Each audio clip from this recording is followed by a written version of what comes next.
Welcome, everyone, to the next episode of the BetterWallet podcast. As you guys know, the BetterWallet podcast is all about demystifying the topic of money. Today, we got my guy on the line, Grant Doherty. He is a tax advisor. He's my go-to tax advisor when I need anything related to my business.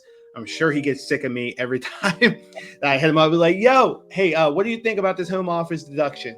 So he's been a great resource for BetterWallet for years at this point. So I'm happy to actually finally get him on the podcast. A little bit about Grant. He is a father of three. He just had another one the other day. And before the recording, we were talking about him and his army of kids. I feel like when I first met you, your first child was like really, really young. And now you have three, and they're trying to work. I don't know what the number is. I think he could talk to us about it, but we're working on many more. So I feel for you. I feel for your sleep, and I feel for your wife, but that's awesome. But yeah, Grant, tell us a little bit more, tell the audience a little bit more about who you are, what you represent, a little bit about your solution as well. Thanks for having me on. It's a pleasure to join you and, just get to talk taxes and money and finance in general. But yeah, I am Grant Doherty. I am a tax advisor based out of Houston, Texas. I am an enrolled agent, so I can work in all 50 states. And I mostly work with a lot of small business owners and real estate investors on just how to keep more of their money by saving on taxes. Taxes is going to be one of our largest expenses in our lifetime. I read a stat one time that said that you will spend about 10 to 12 years working just to pay off your lifetime tax liability, which is an astounding stat. Wow. Yeah, anytime, that's so true. A lot of people focus on their car and their home and things like that are like really large expenses, but people forget about that silent-ish tax of taxes where you are losing a lot of that money. So today we're going to just talk through a lot of different strategies on, specifically 3 ways that you could avoid taxes legally by using the tax code, which Grant knows a lot about. And and then we'll probably dive into a little bit about how he's going about investing for his kids tax efficiently. So let's get into it. So before we get into any questions, we have an icebreaker question that I did not prepare you for. So as long as you're ready for that, let's get into it. So a finance guy or being a tax advisor guy, this is more of a curious question for me, because I feel that taxes are incredibly boring. I know a lot about taxes. I feel like they're boring, and it takes I use the word special person to actually care so much about taxes. So how did you get into it in the first place? Yeah, man, that's a really good question. So I went to school. I was a baseball player. I actually went to Prairie View A&M University. So shout out to my alma mater. I went there to play baseball. And when I was there, I actually had to find some type of major to essentially focus on when I was there. And I just chose accounting and finance when I was there. So that's essentially how I got my feet wet into this industry. But while I was in school, a lot of it really was just very transactional. I did start a mini side hustle, if you will. I would help some of my classmates who maybe had a job or something like that. During tax season, I would help them file their taxes. Now, these were very, very straightforward, nothing complex, just a W-2, maybe just some college expenses or something like that. But that was I guess if you want to say, that was the birth of Doherty Tax Solutions. So where I would just start a side hustle of helping people file their taxes. But when I graduated, I actually started working in corporate America at a company called Cisco. And I was in their finance and accounting department there, file their taxes during tax season. But then when COVID hit, I was able to spend a lot more time at home. That's when I was able to really expand. That's when I went through my licensing program and I got federally licensed. And I also started reaching out to different mentors, and I would just start preparing tax returns for free because I just needed to get that experience on how to handle a small business owner, on how to handle someone who has real estate investments, or maybe that they invest in stocks or bonds, and how are these capital gains treated, right? That's essentially how I really got I would say that experience helped me get real life, practice on how to file random tax returns. Depending on what the situation was, I would take it back to them. They would review it. Any mistakes I made, they would bring it back to me. We'd go over the different mistakes. And I must have done that at least 150 to 200 times before I really felt comfortable to go out and file my own tax returns for other businesses and other real estate investors that were outside of like my actual like friends group or family group that were letting me do like very simple tax returns, W-2s, nothing too crazy, maybe like a child or something. That's really how I got my feet wet and really started my business essentially. I love that. And for any of the inspiring business owners out there or inspiring entrepreneurs, like you guys heard it. A lot of times when you're trying to figure out, okay, like what can be my business, a lot of times it comes down to what are you currently doing for your friends or family? Because that's literally how BetterWallet started. Not only was I documenting my own financial journey, I realized my friends came to me about all things finance. Hey, how do I budget? How do I pay off debt? How do I go about investing? And I was doing that all for free and having like these one-on-one sessions with them. And then I learned from a mentor is that if you can name 10 people that you're already helping, whatever the skill might be, you could probably charge 5 to 10 people for that same service. And that could be a side hustle. It can be, a business one day. And that's literally how it happened for me and for Grant. So I love that story, man. I know taxes can be really challenging, but it's great that I have someone and now the listeners have someone that they can go to for all their tax needs, if you will. So today we wanted to talk through 3 of the top tax strategies, tax ideas that you can implement that you cannot simply Google, or at least Google will make it more complicated than what it actually is. So I wanted to go one by one with Grant to pick his brain on those 3 strategies. So let's get in number 1, Grant. What would you say is your number 1 tax strategy that you cannot Google that everyone needs to know about? Okay.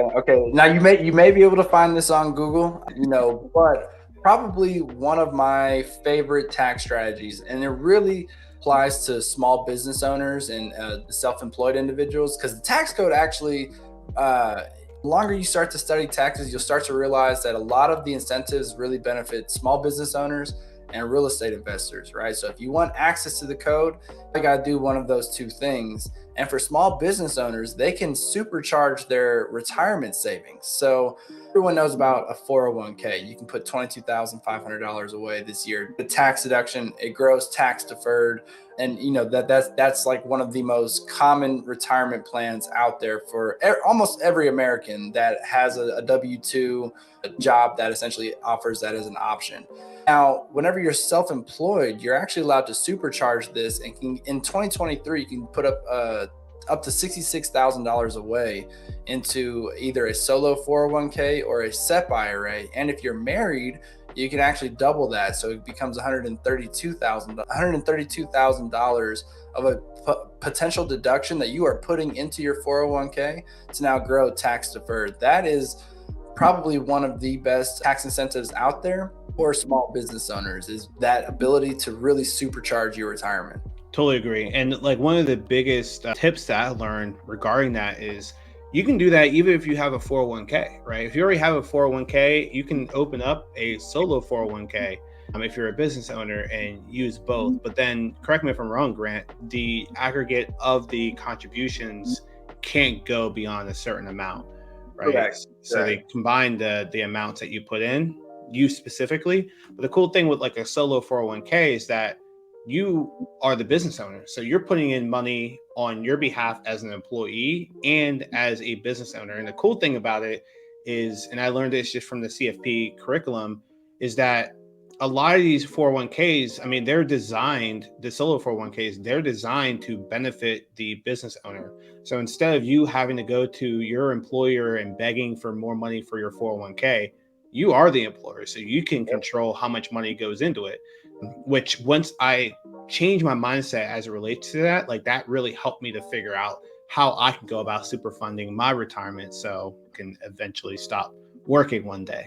So no, it's a really, really good tip. And I would also add on that, you can set those up with really any big brokerage firm out there. Like you think of the Vanguards, the Fidelities, the Charles Schwabs, like they all have retirement plans for businesses. Yeah, no, most definitely.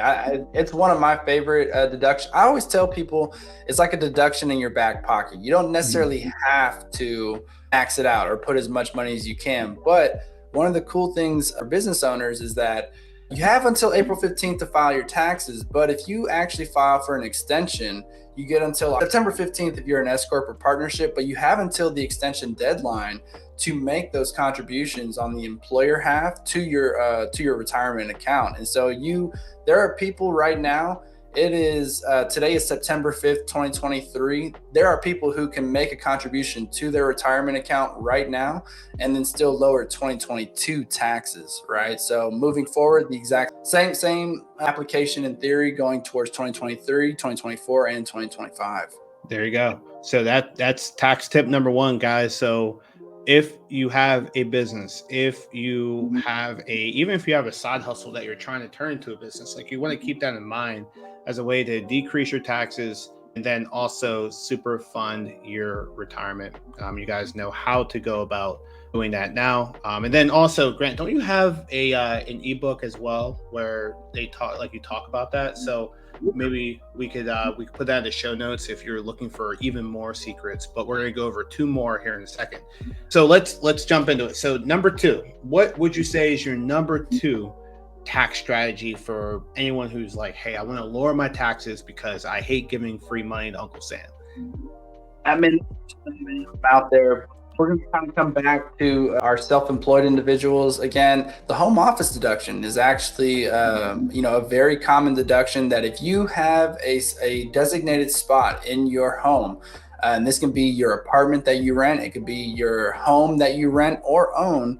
If you have a designated space, then you can take a home office deduction for those expenses, and you can get a portion. So there's two ways to go about the deduction. There's the standard method and there's the actual method.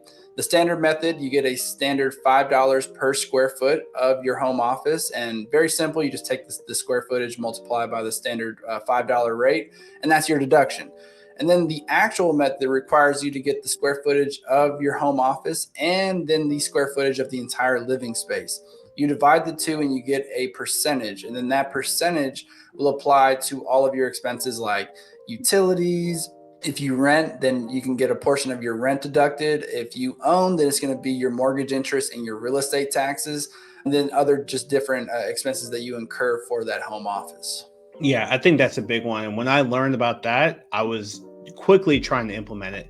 So for example, just using a real life example, this room that I'm in is part of my home office deduction, but I rent. So I take the latter of the two ways of deducting, where I take the square footage of the entire apartment and then take the percentage of whatever this room is.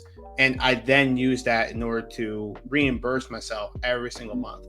I use it for my rent. I use it for utilities. I use it for the internet. I use it for my phone because I really don't use my phone unless it's for the business. And then even when it comes down to like if I was doing like transportation of that nature, transportation or things of that nature, I could use it for that as well. So like it's a really big deduction, and we're talking about beforehand, Grant and I, we really believe that if you want to lower your taxes, there's really no reason why you shouldn't have a home office like setup or a home office business. It could really be anything. If you're really good at knitting and you want to put that onto, I don't know, like one of the, Amazon or eBay, whatever it might be, you should do it. You should do it, and that could help decrease your overall taxes and then also bring in some additional income as well. But make sure you're working with people like Grant to make sure everything's set up properly, so you can make sure you go and you're not having any issues with Uncle Sam when you're trying to report that, because I have to fill out different documents every single month that proves that I went and I paid for everything that I claimed I paid for, and then I'm able to then reimburse myself, and my record keeper bookkeeper documents all of that. So make sure you guys are getting that set up properly. A question that normally comes up regarding that: do you have to be a S Corp in order to do that? I was actually just about to touch on that. So yeah, you can claim the home office deduction if you are an S corporation. However, whenever you are, let's just call it a single member LLC, you're not an S corporation yet, you can actually take the home office deduction on Form 8829 on your tax return. It just simply links to your Schedule C. Whenever you are an S corporation, the deduction is slightly different because it actually has to be taken through an accountable plan. And so that's more like a reimbursement, kind of like what you were just referring to. So Yeah, depending on what your entity structure is, you either claim it on Form 8829 or you do it through your accountable plan if you're an S corporation. Nice. And to be really clear, so like when you think about the different entities out there for a business, I might be wrong, but most people tend to have the LLC because it's cheaper, right? Like they might not be bringing in as much money, so like the tax benefits move from LLC to S corp might not be there, right? So for an LLC, just for the listeners out there, you can do a home office deduction, right? Yeah. As long as you have self-employment income, you can, and you have a designated space in your general living area that is specifically designated for your business, then yes, you can claim a home office deduction. Now, one of the things that they don't talk about is that the benefit, the deduction for the home office, it can actually only lower your business income to zero. It cannot actually put you below zero. So if you're ever in like a startup business and you are currently operating in the red, still claim the deduction, but the home office deduction actually cannot lower you any further than zero. It can only get you down to zero. So yeah, that is I believe they call it a non-refundable credit or non-refundable deduction. It carries over to the next year. Got it. Yeah. Cool. Okay, so it is carried over into the next year even. Okay. No, it's really good to know. See, guys, this is the reason why I have him on. These are things that I ask him all the time, so you guys get the gems as well. And I think Grant bring up a really, really good point. The room in which you are deducting, it has to be for the sole purpose of your business, right? There's room here. If the IRS agents came into my house, which hopefully they never do, they will notice that everything in here is related to the business. There's no it's not like a second room for other people who might be staying over. Like I don't have like a kid in here, whatever. Like it's not like a play set room. This is specifically for the business. Everything in here. So if you're like, hey, like I technically use my living room as a business or a place of business, and I want to deduct that, you're not going to be able to legally, because if the IRS agents come in, they're like, okay, well, you're also like using this as a living room, or maybe you're using your kitchen or whatever. They're going to say you cannot claim it technically. So just kind of keep that in mind. It has to be for the sole purpose of the business. Good stuff. Let's bring it all home. What is the number 3 tax strategy that everyone needs to know that they may or may not be able to Google? Yeah.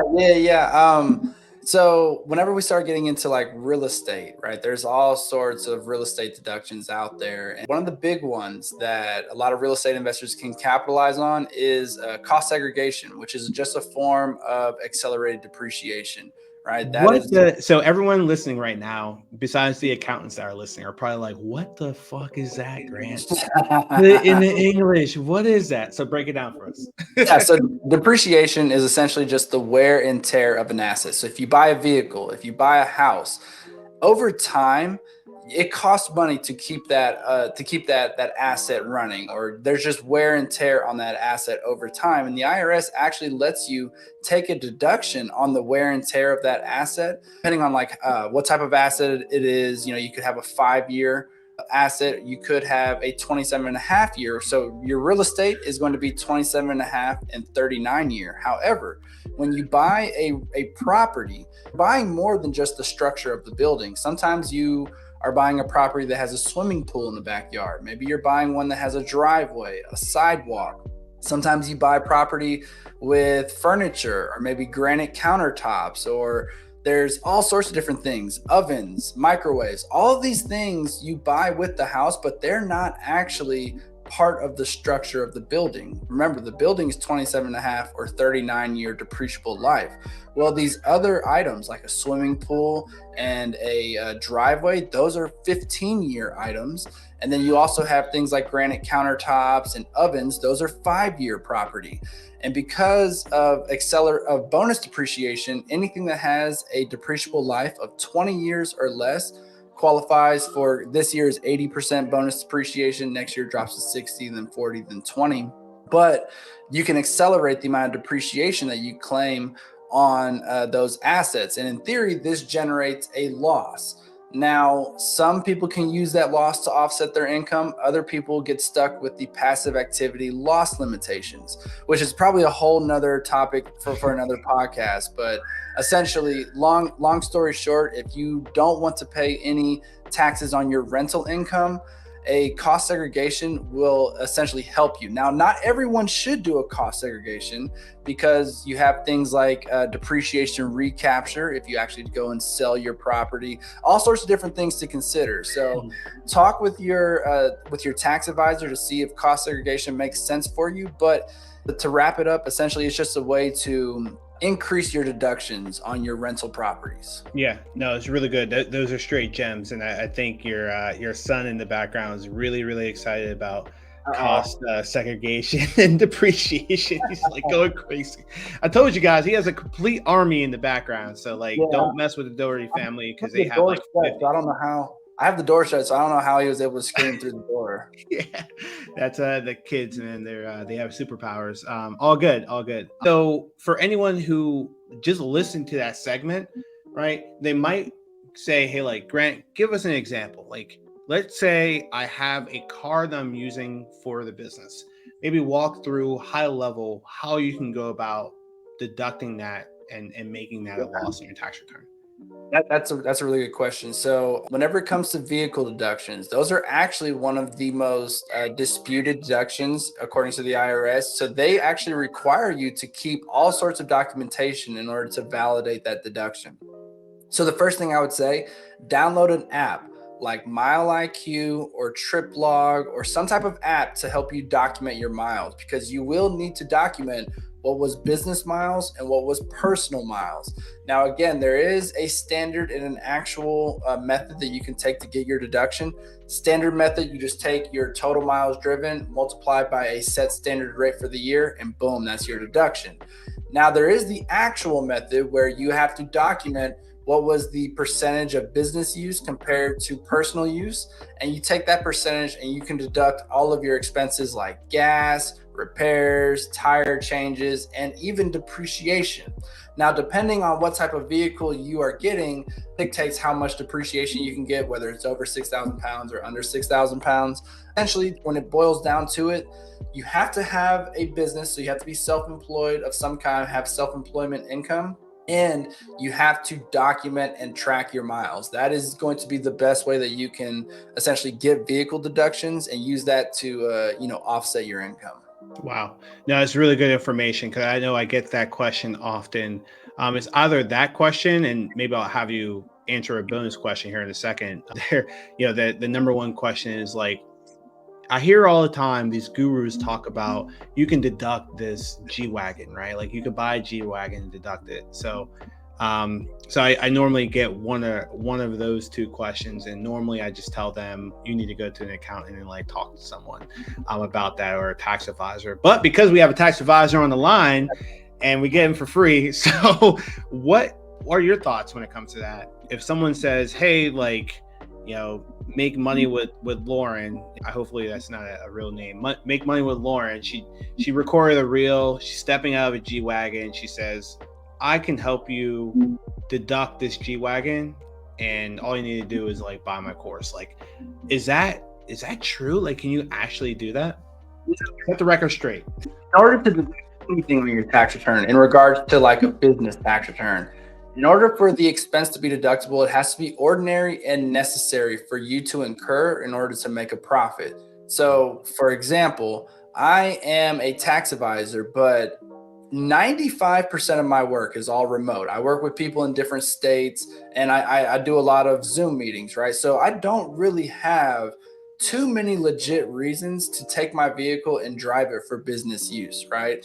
And so that is going to be the first question you need to ask yourself. Do you actually need a vehicle for your business? If the answer is yes, then now we can start looking at how can you actually get these deductions, right? And the thing I always tell people is, yeah, you could go and get something really expensive like a G-Wagon that costs $100,000. And depending on where you fall in your tax bracket, you may get a nice little deduction, but you still have to pay that $100,000. You actually still have to come out financially and pay for all of these assets. So just because you can deduct something doesn't mean you should deduct something. You could probably be a little bit more reasonable with yourself and probably use those other financial skills to find out what is an affordable vehicle for you to make, like, what makes financial sense, right? You don't want to spend $1 to save a dime. That does, it doesn't always make sense. Right. No, it's a really good point. And I often hear, as soon as I tell them, hey, like, but you have to have the money, people believe that it's free. They just believe they can just go and deduct it, right? And that can be further from the truth. To your point, you have to dish out the 100,000, 120, whatever it is. I don't know. I've never even looked up a G-Wagon. I honestly think they're ugly, but whatever. That's another podcast episode. But you have to have the money, and then you can look to deducting it. But to Grant's point, if you really do need a car for your business, which you would have to prove in order to deduct it, you are likely better off going and getting another car that might be more cost efficient and fuel efficient, to be honest. So unless you can prove it, you have the financial means in order to get it, and then you can justify why you would have a G-Wagon over a Toyota Prius. Unless you can do that, you probably should not listen to that financial guru online telling you to go about doing that. So thank you for setting the record straight. So Grant, thank you for coming on. Guys, you got all types of gems. I mean, I know Grant, he charges thousands for 30 to an hour of his time. So we're giving away a lot of free knowledge. And then Grant, I know you mentioned it before. You have that ebook that's completely free. Do you want to talk a little bit about that ebook? Make sure it's in the show notes. I did create a free ebook for everyone to go check it out. It's called Tax Strategies You Can't Find on Google. Disclaimer, you could probably find some of them on Google, but I need to come up with like a catchy phrase. But it is a very useful book. Lots of good information. You can go check it out. There's all sorts of different things. And if you want to work with me year round, I do provide year round tax planning services that I can really help you, especially if you are a small business owner or a real estate investor. There you go. Yeah, what I really like about the ebook, not only does it have a really catchy name that makes you want to download it and read it, it's common, like it breaks it down in a way where it's very straightforward and very, very simple, where you can use it if you don't have a business, if you aspire to have a business, if you already have a business and you're trying to figure out different tax deductions. Like every so often, I'll pop back into it and like read it and try to figure out if there's any other deductions I can take advantage of. But he puts it in very layman's terms, like for anyone who is just curious, right? You're not going to read it and fall asleep like you would with the tax code. So that's what I really appreciate about it. And guys, it's completely free. It's in the show notes. Go ahead and download it. But hey, Grant, thank you for coming on. I know you're a busy man, busy husband, busy father. Thank you for coming on and blessing us with all types of gems. Yeah, no, thanks for having me, Mark. It was a true pleasure, man. Absolutely. We'll talk again. You have a great one. And thank you guys all for attending this episode of the BetterWallet podcast. If you got any value out of this whatsoever, please leave a rating and review. That will help us to get to even more people who are trying to not pay Uncle Sam as much money as you do, because I don't think there's anyone who just looks forward to paying taxes. So leave a rating and review, and that will help us to reach more and more people. So thank you guys again. You have a great one, and I'll see you on the next episode of the BetterWallet podcast.